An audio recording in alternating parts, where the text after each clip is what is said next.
दोस्तों ये कहानी ऐसे दो लौंडे लौंडियाओं की है जो एक साथ कसम खाते हैं वो कभी प्यार नहीं करेंगे, पर ये वो सब कुछ करेंगे जो आजकल सब ओयो में जाकर करते हैं, यानी भटाभट भटाभट भटाभट करते हैं। कहानी की शुरुआत इसी टोपे जैसे शक्ल वाले लौंडे से होती है जिसका नाम डैनल है। डैनल अपने ऑफिस में काम कर रहा होता है, तभी उसके पास उसकी बंदी का फोन आता है और वो डैनल का बेलन लेने के लिए उसे मिलने को बुलाती है। दूसरी तरफ हम एकदम मलाईदार लौंडे जेमी को देखते हैं जो अपने सूखे आंट के आने का वेट कर रही थी। डैनल जहां लॉस एंजलिस में सबका बेलन देता है और वहीं जेमी न्यूयॉर्क में रहती है। अब जब ये दोनों अपने बंदा बंदी से मिलते हैं तो हम देखते हैं डैनल की बंदी डैनल से और जेमी का बंदा जेमी से ब्रेकअप कर लेते हैं। अब उन दोनों का ब्रेकअप हो जाने के बाद वो फैसला करते हैं वो अब कभी रिलेशनशिप में आकर अपनी गांड नहीं मराएंगे। अब डैनल को जेमी की वजह से जॉब को ऑफर आता है क्योंकि जेमी लोगों के रिक्रूट करने का काम करती थी, इसलिए वो डैनल को सेक्सी मैगजीन कंपनी में इंटरव्यू के लिए बुलाती है।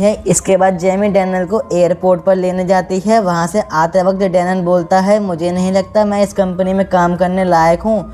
अब डैनल कहता है वो देखती रही, मैं करता रहा इंतजार उसके जवाब का। अभी उसके हाथ में रखा ही था कि छूट गया फूल गुलाब का। उसने कहा बड़ा मजा आता है जब अंदर जाता है कानों में एक एक लफ्ज तेरी आह आह की आवाज का। अब जेमी बोलती है सुन बे झोपड़ी के दिल है परेशान, ये पागलपन और ये तन्हाई तेरी माँ का झोपड़ा मादर चोद, अरे जॉब का इंटरव्यू दिया मेरे भाई। जेमी कहती है सुन बे झोपड़ी के तू इस इंटरव्यू को 2 बार मुट्ठी मारने के बाद भी पास कर लेगा। अब जेमी के चमकाने से डैनल मान जाता है और इंटरव्यू देने चला जाता है। अब उसकी उस कंपनी में जॉब लग जाती है, पर डैनल इस जॉब से खुश नहीं था और वो जेमी से कहता है वो इस जॉब की वजह से अपनी लाइफ नहीं बदल सकता। दरअसल दोस्तों डैनल को न्यूयॉर्क शहर कुछ ज्यादा पसंद नहीं आता। इसके बाद जेमी डैनल को अपने साथ ले जाती है और न्यूयॉर्क की सबसे तोड़ जगह दिखाती है। अब डैनल ये देखकर बहुत खुश हो जाता है और इसलिए वो उस कंपनी में अपनी गांड मरवाने को राजी हो जाता है। अगले दिन ये दोनों टोपा टोपी लंच के लिए बाहर जाते हैं और अपने ब्रेकअप की दुख भरी दास्तां सुनाते हैं। इसके बाद जेमी डैनल को अपने घर में होने वाली पार्टी में बुलाती है। अब अगले दिन डैनल जेमी के घर आता है और वो वहाँ पर बहुत एंजॉय करते हैं। अब ये दोनों एक दूसरे के बहुत करीब आ रहे थे और उनकी दोस्ती बहुत गहरी हो जाती है। अब ये दोनों एक दिन टीवी देख रहे होते हैं तो जेमी डैनल से कहती है रंग ना देख भोसड़ी के चूत कर दे अपना ध्यान, मोल कर अपनी तलवार का फाड़ दे मेरी गांड। अब डैनल कहता है तू चांद है सरमाया मत कर, फूल जैसे चेहरे को यूं मुरझाया ना कर, जब तक है हम जिंदा तेरे यार बनकर और तू अपनी चूत को छुपाया ना कर। अब ये दोनों पेलम पिलाई की बातें करने लगते हैं और डैनल कहता है भटाभट भटाभट बिल्कुल टेनिस की तरह है, खेलो मजे लो और निकल जाओ। अब डैनल जेमी को एक टेनिस मैच खेलने को कहता है।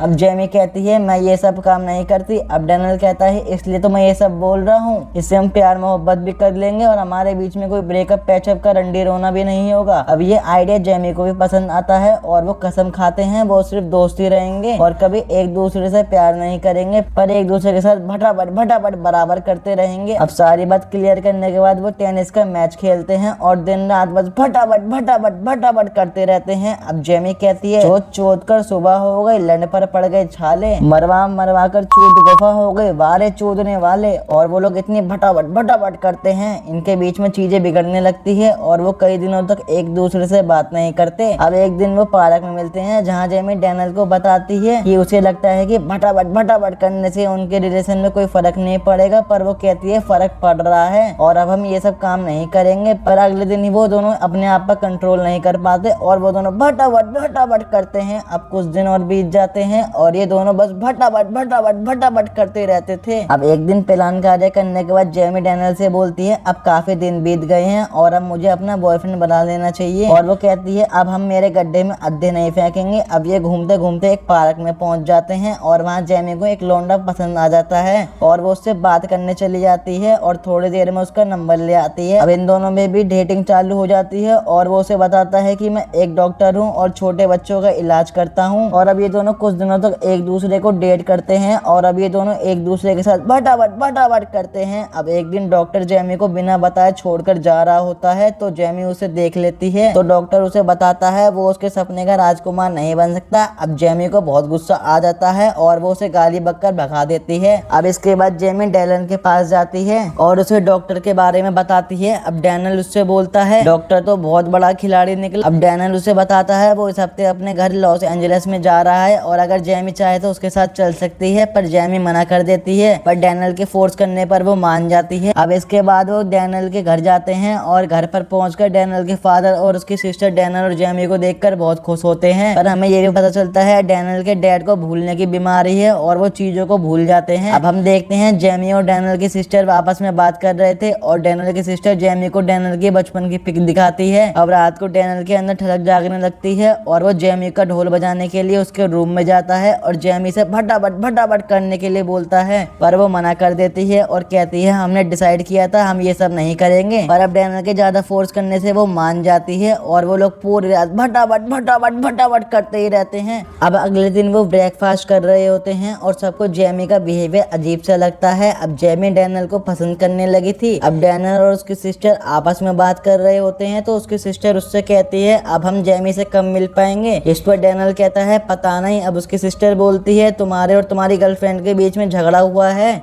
जिस पर डैनियल बोलता है जेमी मेरी गर्लफ्रेंड नहीं है, हम बस नॉर्मली फ्रेंड हैं। और वो उससे कहता है मैं जेमी से कभी फ्रेंडशिप नहीं करूंगा क्योंकि वो बहन जैसी है। और ये बात जेमी भी सुन लेती है। और जब सब रात में डिनर कर रहे होते हैं तो वो सबसे कहती है मैं वापस किसी काम से न्यूयॉर्क जा रही हूँ। दरअसल उसे डैनियल की बात का बहुत बुरा लग रहा था और वो वापस न्यूयॉर्क जाने लगती है जहाँ सब उसे रोक रहे होते हैं, पर वो नहीं रुकती और वापस न्यूयॉर्क चली जाती है। अब थोड़े दिनों बाद डैनियल भी वापस न्यूयॉर्क आता है और वो जेमी से बहुत कांटेक्ट करने की कोशिश करता है, पर वो उसका कोई जवाब नहीं देती। अब उसे लगता है जेमी उसे उसकी फेवरेट जगह पर मिल सकती है जहाँ वो अक्सर जाया करती थी। अब डैनियल उस जगह पर जाता है और उसे वहाँ जेमी मिल जाती है। अब डैनियल जेमी को सॉरी बोलता है, पर जेमी उससे कहती है तुम एक सच्चे दोस्त नहीं हो। अब इसी के चलते इन दोनों में बहस हो जाती है और वो दोनों अलग अलग हो जाते हैं। अब हम देखते हैं जेमी की मॉम उसे समझा रही होती है जो गलती मैंने की है वो गलती तुम कभी मत करना। यानी कि मेरा मतलब ये है मेरी लाइफ में बहुत से लड़के आए पर उसमें तुम्हारे डैड सबसे अलग थे और ये बात मैंने समझने में बहुत देर कर दी, तुम ये गलती कभी मत करना। और दूसरी तरफ डैनियल अपने डैड को एयरपोर्ट पिक करने आता है जो कुछ दिनों के लिए न्यूयॉर्क में रहने आए हुए थे और उसके डैड उसे बताते हैं मैं जब नेवी में था मेरी लाइफ में एक लड़की आई थी पर मैं उसकी फीलिंग को कभी नहीं समझ पाया, पर जब तक मुझे यह बात समझ आई जब तक बहुत देर हो चुकी थी। अब डैनियल को जेमी याद आती है जो उससे बेहद प्यार करती थी पर वो उसे अपने ईगो की वजह से अपना नहीं सका।